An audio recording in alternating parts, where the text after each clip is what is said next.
What's up guys, bienvenue sur la page Facebook du Dark Bar et aujourd'hui on parle des 10 outils indispensables au travail du barman. Donc le premier outil indispensable au travail du barman est évidemment le shaker. Alors on a plusieurs types de shaker, ici j'en ai deux types bien distincts. Donc on a le type continental, donc shaker en deux parties.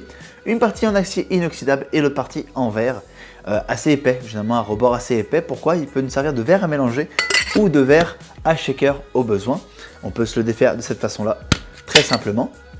Et l'avantage de celui-là, c'est qu'on peut faire 2 à 3 cocktails à la fois. Donc le second outil indispensable au travail du barman est évidemment la passoire à cocktail à ressort. En termes anglais, attention pour l'accent, le strainer. Ce genre de passoire est très efficace pour un style de shaker continental de cette façon-ci. On a juste à le poser de cette façon-là par-dessus et avec l'index, on va pouvoir gauger le niveau de liquide qu'on souhaite et ainsi éviter les petits morceaux de glace grâce au ressort qu'il y a ici dans le cocktail. Le troisième outil indispensable au travail du barman est évidemment le verre à mélanger à rebord épais. Généralement il est gradué, celui-ci que je vais vous présenter aujourd'hui n'est pas gradué.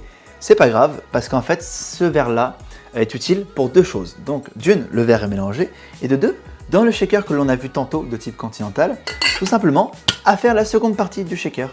Donc ça a deux fonctions, soit on fait une partie verre à mélanger ou une partie shaker. Ce genre de verre est très utile par exemple pour tout ce qui est cocktail type Negroni ou Old Fashion par exemple. Et le quatrième outil indispensable au travail du barman est évidemment la mesure de bar. La mesure de bar souvent se sépare en deux parties bien distinctes. Donc comme ceci, nous avons une partie environ d'une once et une seconde partie environ d'un once et demi.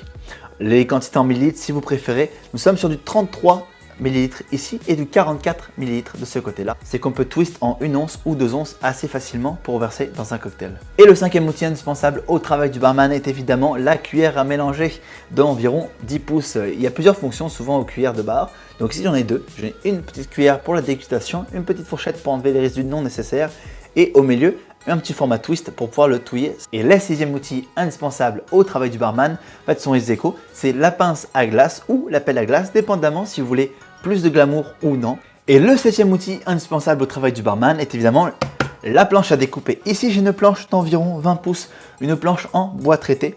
Pourquoi bois traité? Ça évite que le bois ne se décompose et s'use trop vite. Le huitième outil indispensable au travail du barman est le fameux presse-agrumes. Donc ici en 3 parties très simples. Le pressoir, le petit filtreur pour pouvoir mettre l'agrume au besoin et le jutoir. Le neuvième outil et l'avant-dernier indispensable au travail du barman est évidemment le pilon. Moi j'appelle ça le tatillonneur ou le pilon. Pourquoi? Parce qu'en fait on pilonne, donc on écrase tout ce qui peut être les fruits ou autres. C'est très pratique par exemple pour les mojitos, très simple, on peut écraser la lime sous la feuille de menthe avec ce genre d'usine. What's up guys, merci d'avoir vu ma vidéo sur les 10 outils indispensables au travail du barman. N'oubliez pas de liker, de partager et d'aimer ma page Facebook, c'est avec plaisir que je vous y répondrai.